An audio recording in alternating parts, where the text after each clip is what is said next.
Thank you, John, for everything, for who you are, what you've done, and for your beautiful words. So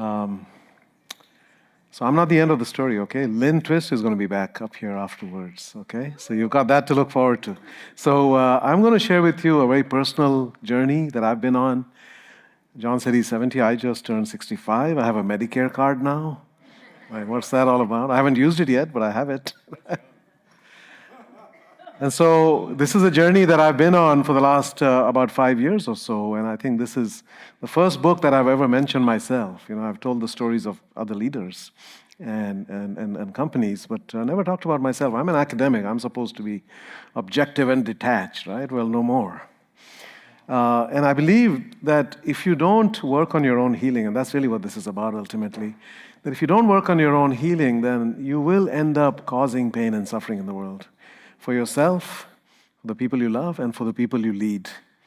And so working on our own healing, I think, is a paramount need that all of us have as human beings, but especially if you're a leader, because your impact in the world is magnified. So this journey started in 2018. So I was writing a book called The Healing Organization that year.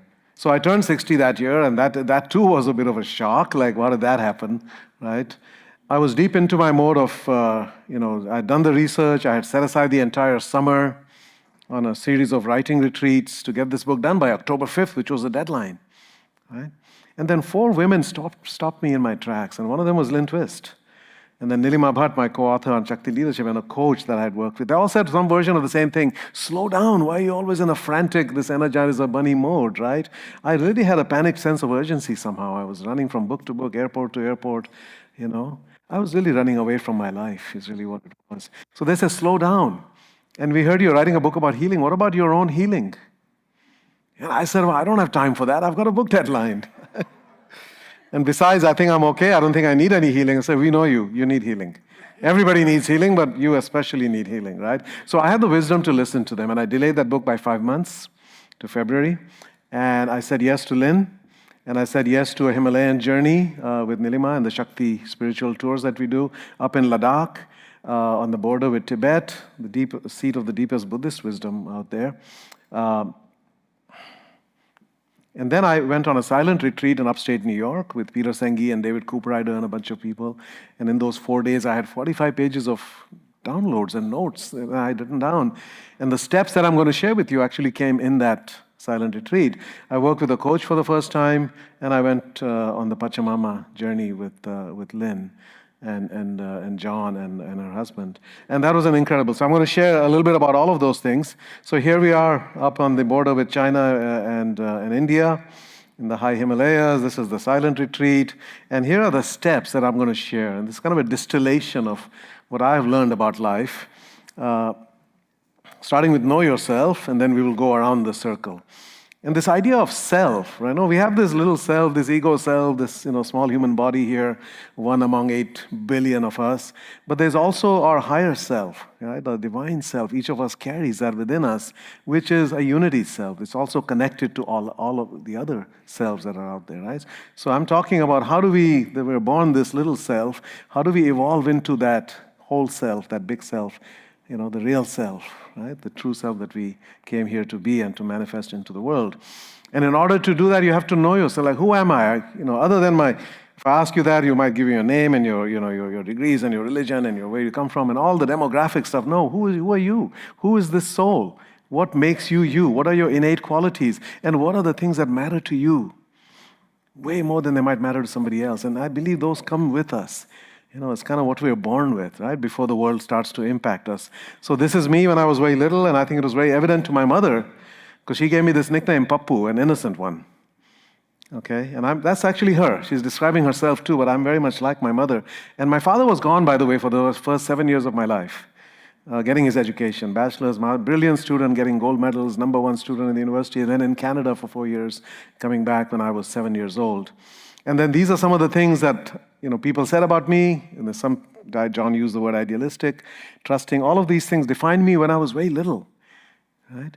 And the last word, ambitious. In my second grade report card in Barbados, we left India when I was 7 and lived in Barbados and then California and Canada for 5 years. Went back to India when I was 12. And my second grade teacher said, Raj is an ambitious young man. And I don't know what she saw, but maybe that's part of my father in me, right? So again, there's some realities about ourselves that we have to understand, because unless you choose those qualities, they don't become your strengths. And in my case, when my father came back into my life, he said every one of those things was a weakness. You're too trusting. You shouldn't trust anybody. You're too idealistic. You need to be pragmatic. You're too sensitive. You need to be rough and tough, right? Everything that was a quality that was natural to me, he saw it or defined it as a weakness. And of course, you want to listen, please your father, right? I mean, he's like a godlike figure in your life. So to the extent that I knew myself, I kind of hated myself. So why am I like this, full of defects?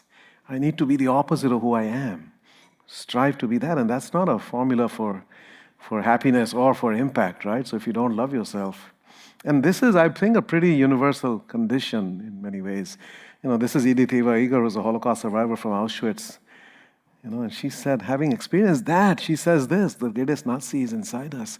We are our own worst tormentors. And we are at war with each other because we are at war with ourselves at some level. And I think all of the tyrants of the world, you can say that about. And Bruce Lipton said, this is almost universal. 80-90% of people don't love themselves. My daughters, when they were teenagers, they would say, I hate my hair, I hate my nose, I hate my shoulders, I hate my skin, I said, you're a poor being. You direct so much. You are a gift to yourself. You didn't make yourself, right? There's so much that we miss.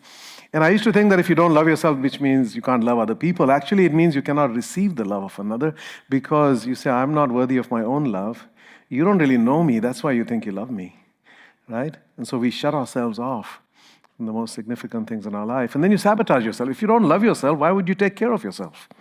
Yeah, I used to smoke. I was at war with my lungs. I used to do all kinds of things. I don't care about this, right? And so all of that comes with it.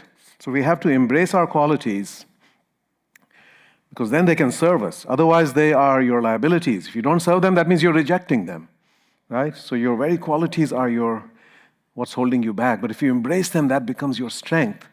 And you have to forgive yourself. I've carried so much guilt and shame about so many things, especially being a parent and having a special needs child, and two daughters. There are many things that happen in a difficult marriage. I mean, there's so many things that I've really been very hard. I would have forgiven any of you for any of those things, but I would not ever forgive myself. And I think that's something we have to do. We did the best that we knew at the time, right? Forgive ourselves and then take care of ourselves. When we love ourselves, we are going to take care of ourselves. And that's something I'm realizing much more in a tangible way. So once you know yourself and love yourself, then our job here is to be ourselves, right? And what does that mean? Stop acting.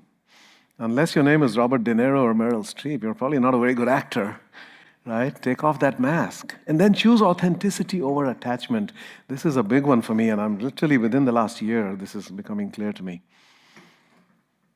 In order to be liked, and Neha describes herself as a people pleaser as well, and I think I had to win the approval of that man, my father, right? And so you end up sacrificing your authenticity for attachment. You want to be approved, you want to be belong, right? You want the love and acceptance, so you forget about who you are, right? And you suppress that. So this is about taking off your mask and living in your authenticity. And I learned this idea recently. The dangers of the good child. I was one of those kids, right? I never rocked the boat. I always did my work. My room was neat. I never fought with my brother and sister. Till this day, I'm 65, I've never had a fight. With my siblings, my daughters say, Dad, you're just weird. That is not normal. I know that, right? But somehow it got programmed into me, right? And the dangers of the good child, the secret sorrows and future difficulties of the good boy or girl begin with their inner need for excessive compliance, right? And I think that was, if you have one of those children, be aware of this, right? Encourage them to speak. When you suppress your emotions and you don't express your anger or any other emotion, it doesn't disappear. It is buried within you. And it'll show up later. In my case, it showed up as chronic pain, back pain, leg pain, etc. It turned out all of that was emotional because I didn't express and anger. I suppressed emotions, right? And then the next one is to choose your life. You cannot choose the things that you come into this life with, right? And so often we end up being in a victimhood mode. I would say, why is my father so hard and harsh? My friends' fathers are like this. Why was I born into this very feudal hyper-patriarchal, abusive, misogynistic subculture in India, the warrior class that I came from, right? I had all these, inner voices. I was kind of in that place of victimhood, so I was rejecting my own past. And this came to me in that silent retreat as you went for your meal. Unlike here, you don't get to pick what you want to eat, right? You just take your tray and everybody's in silence. You can't communicate, so they just dump a bunch of stuff in your plate, right? There's no asking any questions, right? And the thought that came to me is that life is not a buffet. You can't order off of a menu. You're given a tray full of stuff. And some of it is bitter and some of it looks unappetizing, but you need all of it. This is your curriculum for this life. This is what you need to evolve. We are here to grow and to give. How are you going to grow? This is your curriculum. You need that experience. In my first planned journey, I was shown a video of my early childhood. I was shown all of the extreme abuse that was going on of the women. My grandfather yelling and screaming at them. And they're sitting on the ground, my mother included, with her head covered, and he's calling them whores and all kinds of horrible things. And the message was you had to experience the worst of that abuse of the masculine and the patriarchy so that you would write a book about the feminine 55 years later. Right? It was part of my curriculum. I had to experience that. And I think the things that don't yet make sense, I believe will make sense at some point. Why that? Because of this. It all connects at some point. And then finding your purpose. Of course, there's many ways, you can find your purpose. There's the intellectual, you can go through the ikigai thing, which is fine. I didn't do it that way. Spiritual, some people hear a voice from God, and this is what you must do. But I think for many of us, and in my case, it was experiential. You go through life and you react to things that you're put into situations and what works and what doesn't work. For me, in the world of business, I was a bit of a fish out of water. I saw things that other people didn't see. And they broke my heart. What we were doing, right, with customers. We use women's bodies to sell products. What's that doing to young women? Eating disorders and body dysmorphia and depression and marketing junky things to kids, right? All of the stuff. I was seeing those things. I was following my heartbreak, as Andrew Harvey talks about. But I was stuck in that place. For 10, 15 years, I was writing books and articles about everything that was wrong with marketing. And then I finally looked for the other side. A project that was marketing malpractices became the shame of marketing. It was really the shame of Raj. Because I said, my father got a PhD in agriculture science. He wanted to cure world hunger. I got a PhD in marketing. I just want to sell more junk. I didn't have a sense of nobility about my purpose. And so I started a project in search of marketing excellence. What companies don't spend a lot of money on marketing, and yet their customers love them? Exhibit A was Whole Foods. What are you doing? How can others do it? Well, it's not just that. It's how you employ the whole thing. All of the pillars came out of that, right? That's how you do it. So I discovered my bliss. I'm sitting in a writing retreat in the Poconos, June of 2005, and David Wolf is across the table, and suddenly I have tears in my eyes. I said, David, I've never had tears of joy connected to my work in my life. I've often experienced anger and other things, but tears of joy is a rare and precious thing. I said, I just realized what I want to do for the rest of my life. This is what I want to dedicate the rest of my life to. Right? So I discovered, as Joseph Campbell said, I found my bliss. The next one is to choose growth over safety. I seem to have gone backward here. Prioritize growth over safety. And actually, this came from John, because I was struggling whether to leave Bentley and go to Babson. And he says, there's always a choice between growth and safety. Where do you think you'll grow more? I said, yeah, Babson. Bentley, I'm safe. I'm comfortable. I know. So, yeah, choosing growth over safety and then embracing that hero's journey that all of us are called to do. So what will you choose? If you always choose safety, you will never grow. And human beings are meant to grow. They say a ship in harbor is safe, but that's not what ships are built for. We have to grow. We have to be willing to step into that challenge, right? Because every next step is going to ask of us something different. The caterpillar doesn't become a butterfly easily. It has to die to its old self, right? It has to go through all of that. Now, that's all programmed by nature, but we have to choose. Rand introduced me to Peter Kastenbaum, who said, we have reached such explosive levels of freedom, we are in charge of our own mutation.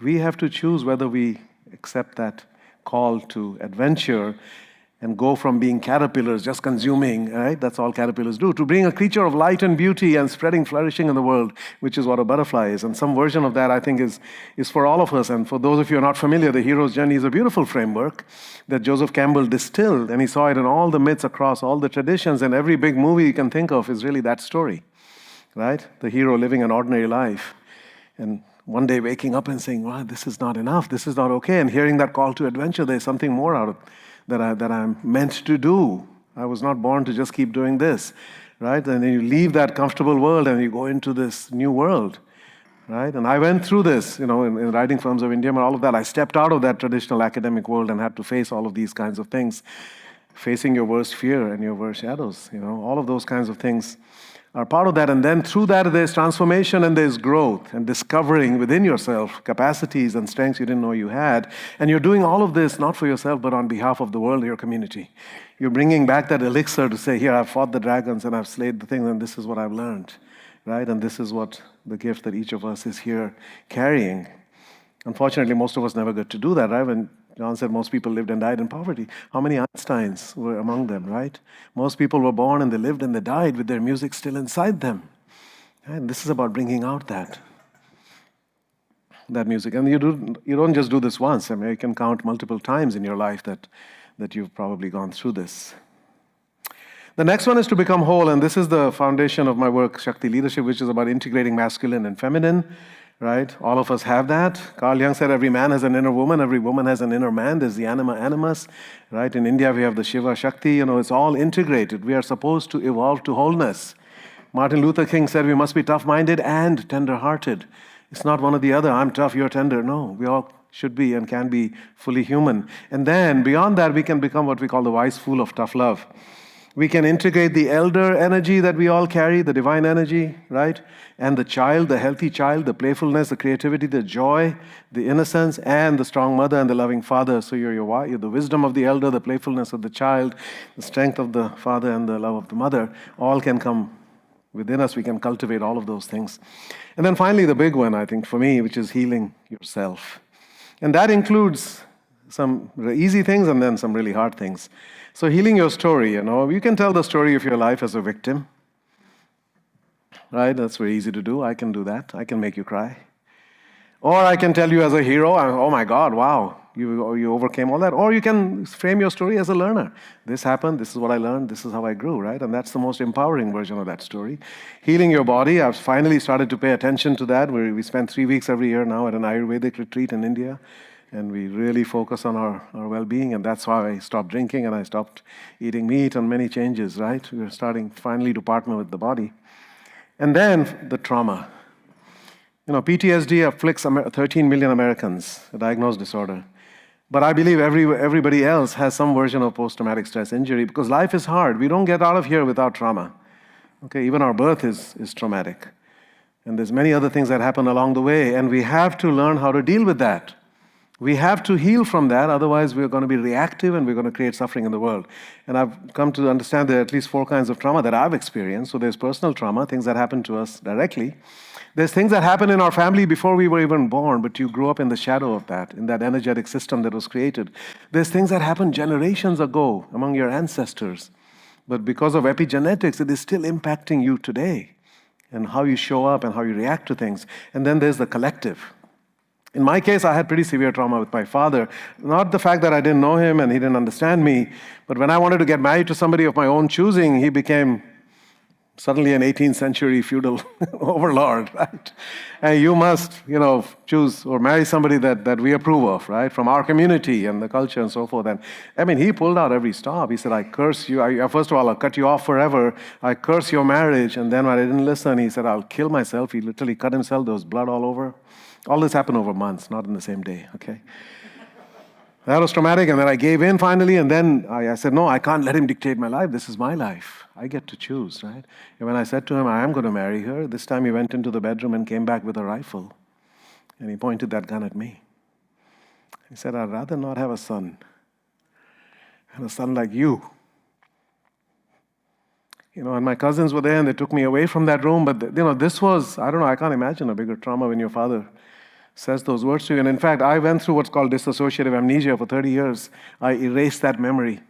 It's too painful. Your body tries to protect you from certain experiences, but it's in there somewhere, right? The body keeps the score, as they say. So there's trauma. And if I don't acknowledge that or do anything about it, how am I going to be me, right? There's family trauma. There's stuff that I've learned on the same walk with my cousin. When he told me about that, I said, what is this curse that people talk about, that our family is cursed?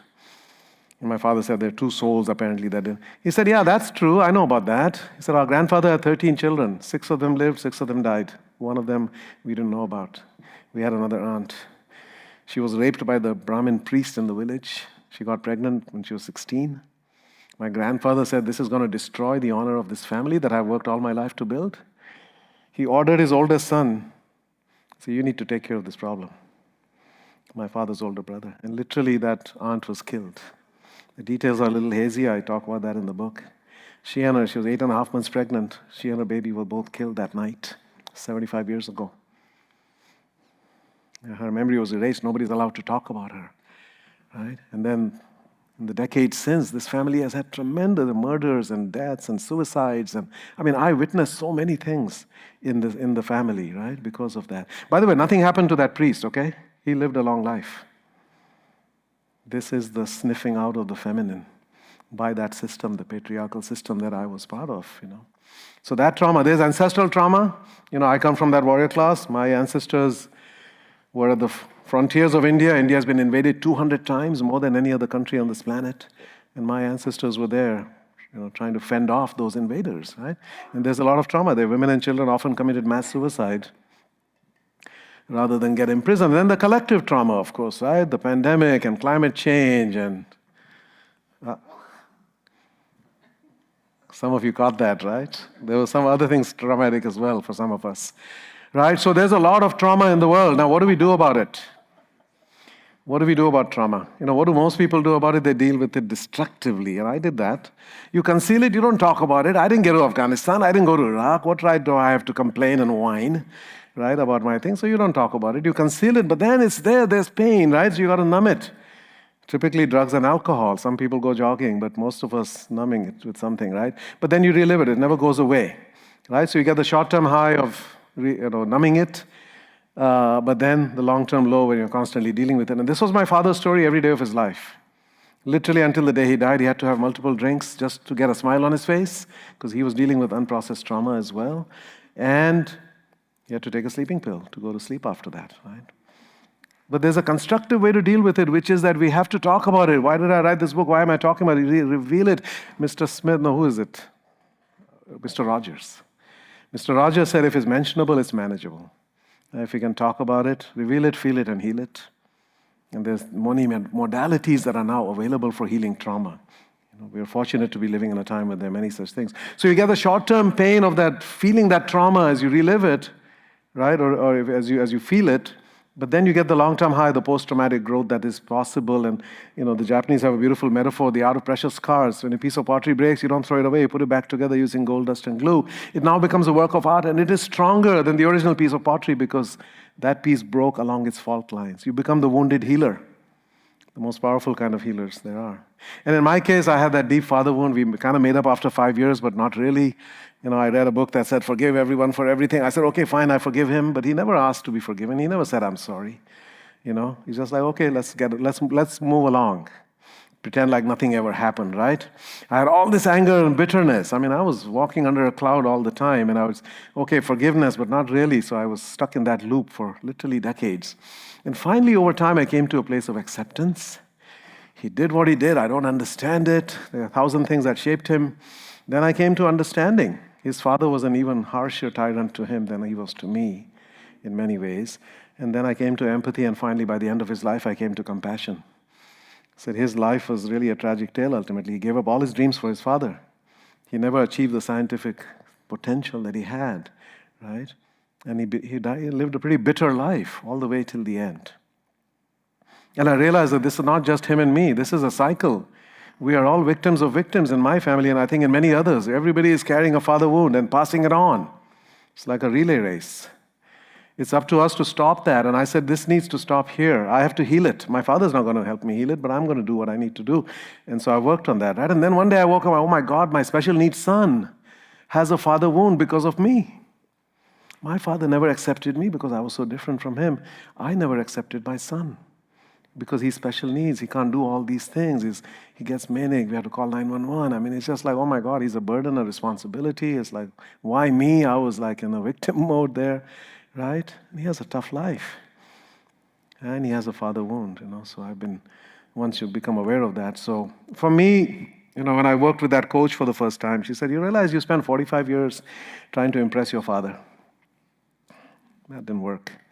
And now you spend the last 15 years honoring your mother with your work. And everything you've done with all these forms of endearment on is really bringing her loving energy. You talk about love, right? My mother is pure love. And that's about bringing that into a place where it's absent mostly in the world of business, right? And so this was a realization that I didn't have. She said, does your mother know that? And I said, well, I didn't know it. How would she know it? You need to call her and tell her that. I said, we don't talk like that in my family. We talk about the weather and we talk about, your knees and we keep it neutral, okay? I said, no, you need to call her. I said, okay, fine. I called her and we had the most healing conversation of my life. She started crying. She said, Raj, I am nothing. And I told her everything I've done that has mattered is because of you. I said, no, you're everything. I don't know if I'd be here. I don't know if I'd be alive with everything else, And it was the most healing conversation for her and for me. And I have it on my iPhone. I can listen anytime, And it's such a gift because one of the things that came to me in the planned journey was this expression: love that is not expressed is like a check that is never cashed. It doesn't do any good for anyone. So these little cards that we've been writing are a reflection of that, right? If I hadn't said that to my mother, just assuming that she knows, she didn't know. She thought her life was meaningless. She's only educated till the 8th grade. My father is this PhD scientist. She thought she was just here to cook and clean. Little realizing the impact that she had. And she died a year later, so it really mattered. And then the Amazon rainforest with Lynn and the Pachamama group. It was amazing, 10 days. There's one of my shamans on the right I did the ayahuasca journey with. And the visions that I had that night, I'll just share 2 of them as we end here. I was shown these people standing under the hot sun, thousands of them literally. I was like looking from above. And they are all waiting from a hug from a tiny woman at the end of the line. And I recognized her as Amma. Amma is the hugging saint from India. She travels all over. People stand, and some people in this room, I'm sure, have had hugs from her. And they walk away in tears, having experienced unconditional love, perhaps for the first time in their life. And the message I got was that all these people standing in line, they could be hugging each other. You don't need to wait for her. That we humans are the source of suffering for each other. We also carry within us the ability to help each other heal. And so I want us to experience a little bit of that. Could you pass me my phone there? And could we get the music person over here? I'd like you to stand up. And find somebody that you actually haven't met in the course of the last 2 days. Oh, I'm sorry, I also need my glasses. Kip.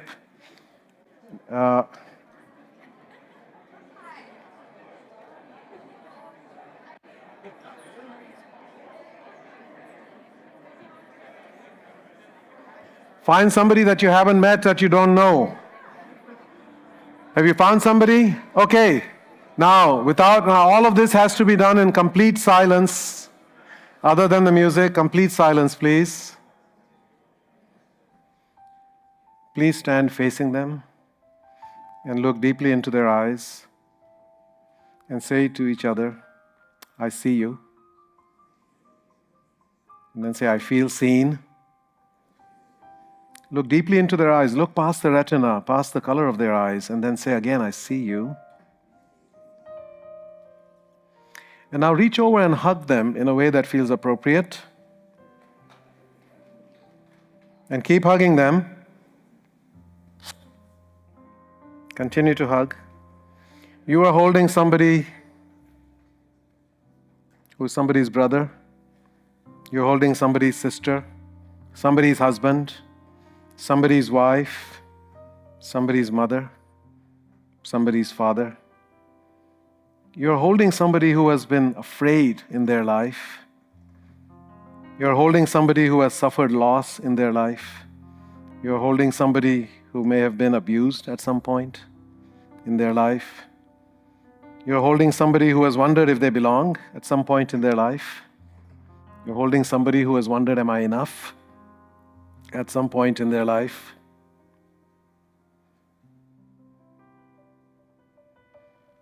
You're holding somebody who in many ways is just like you.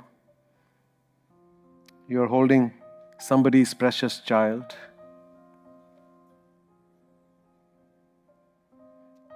You're holding the person in the mirror.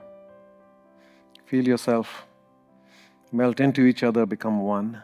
We are one spirit. And now gently disengage and step back And again, look into their eyes and say, I see you. I feel seen. Thank them and please sit down again.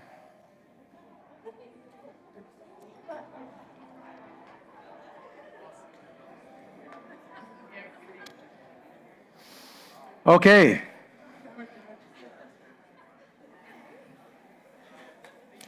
The last part of this is the last thing I'm going to share with you. The last vision I had that night. I had gone there because Lynn Twist said to me, you're going to learn more about healing in these 10 days than you would in 10 years of research.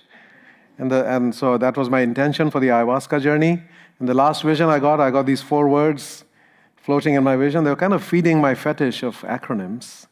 But this was a preformed acronym. I said, okay, I don't even have to do anything. Here's the list. You want healing? Here's the list. And the words then came into focus one by one, starting with love. That everything we do must come from love.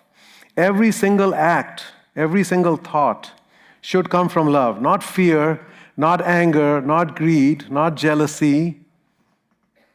I find in business, traditional businesses, often decisions are made out of fear or out of greed. Can we do it with love? Even if you have to let somebody go, can you do that with love? And like John, you have to constantly remind myself, am I doing this with love? Today, did I do things out of love or did I do them from other motivations? Because there are many ways that you can be hurtful, only one way to heal, and that is through love.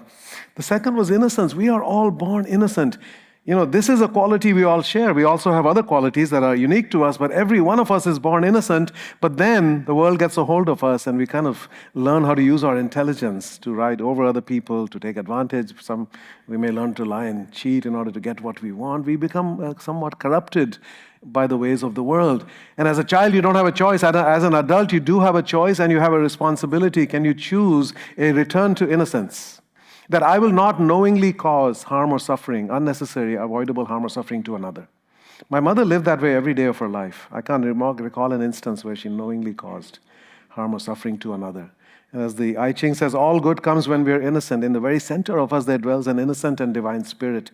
If we allow ourselves to be guided by it in every situation, we can never go wrong. That is the real you. Everything else is like, the stuff you accumulate along the way, like barnacles on a ship, right? But that's the real you, that's your essence. Simplicity, we make life too complicated. The most essential things in life are simple. Can we get to that simplicity on the other side of complexity? So many of us are mired in the complexity, stuck in the mud. Can we get to that where it all crystallizes and makes sense? And then the truth. What is our commitment to the truth? Truth is the highest value. Truth goes beyond peace. Without truth, there is no peace. That's why there was a Truth and Reconciliation Commission in South Africa, because until you acknowledge the truth, you cannot get to peace. Gandhi's autobiography that I'm reading now, in preparation, I'm going to be at a program called Lead Like Gandhi in a few weeks. His autobiography is called My Experiments with Truth. And I think we've lost our connection to the truth in many ways. And then one day Neha says to me, do you realize that your son is the list? He's incredibly loving. If he meets you, he'll hug you, and he's very innocent, like a little child. He keeps life very simple if he has the basic things that he loves, his video games and his music and food. He's the happiest person in the house, and he's incapable of telling a lie. And I said, oh my God, I've viewed this kid as a burden all my life, and now I see him as a gift, as my teacher. And because of this, we've started to completely redefine our relationship. We have fun together now, and we go on trips with him, and Neha does these little dance parties with him, and it's just a whole different thing. It's the biggest healing that has come out of this experience for me.